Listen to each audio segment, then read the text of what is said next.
Hello, my name is Isabella, and today I'm going to be talking about the lower back sagging when doing a push-up. When the lower back sags during a push-up, it occurs in the lumbar spine, which is your lower back. This lower back sag resembles a concave shape, which is like this. And this can lead to poor posture. It can lead to intervertebral issues. So the facets in between your vertebrae can lead to, it can lead to inflammation of those, which would cause a lot of lower back pain, postural dysfunctions when a lower back is really out and pointed out in a concave shape. Your posture is not good and it can lead to a lot of pain there. And then also can lead to just exercising wrong and not being able to hit the muscles that you actually need to do by putting too much stress on your back. I just wanted to give an example of what the lower back sag would look like in a push-up. So normally this is going to be a neutral position, but if you are having a lower back sag, your pelvic is gonna posteriorly tilt. So if you're doing a push-up like this, you're not having great posture here, and you're gonna cause some tension and just a lot of pressure on your hip flexors and your erector spinae. Okay, so when doing a dynamic postural assessment, you would ask your patient or your client to stand shoulder widths apart and super relaxed and loose. You're just going to have them look forward.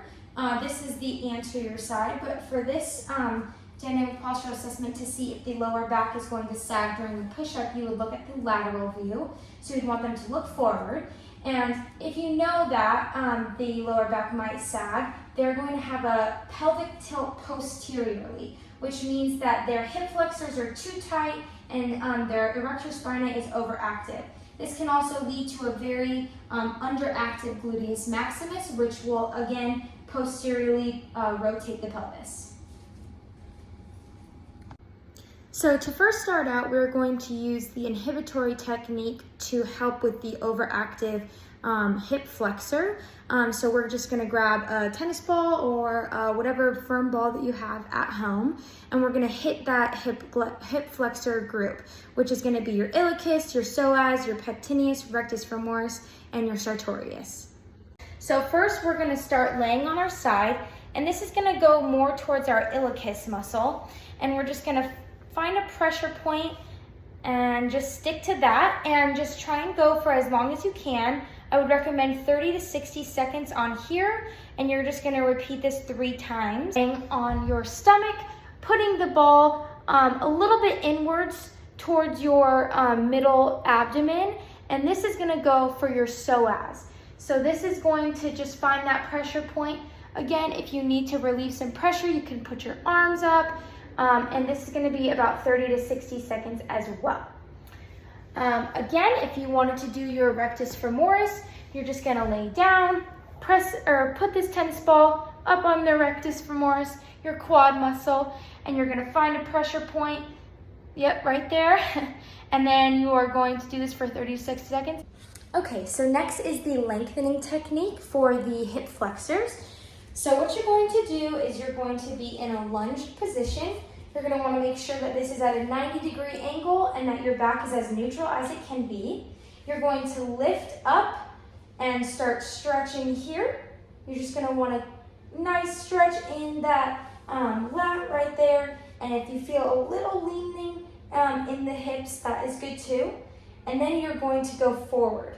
So you're gonna look straight up. You should feel some tightness and some soreness if you are here in your hip flexors.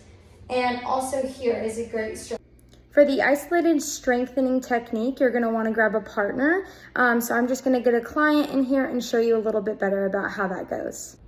Okay, so first you're gonna have your client lay on a flat surface, and you're gonna have them lay in a supine position. And then what you're gonna do is ask your client to bring their knee up to their chest as far as they can. As you can tell here, my client has pretty overactive hip flexors. That's as far as he can go. So then you're gonna ask your client to keep trying to put their knee to their chest while you resist the movement. All right, and that is the lengthening technique. Okay, and lastly is the integrated dynamic exercises. For these, I like to do mountain climbers. Again, this is going to help you just keep your back in mind. So if it does start to sag a little bit, you can do some more stretching on that and make sure that your lower back is not sagging. What you're going to do for these mountain climbers is you're going to bring your knee up to your opposite hand and try and keep your core as stable as you can, and just keep doing that. And I would do those 12 to 15 reps for 3 to 5 sets, and I would try and do those daily.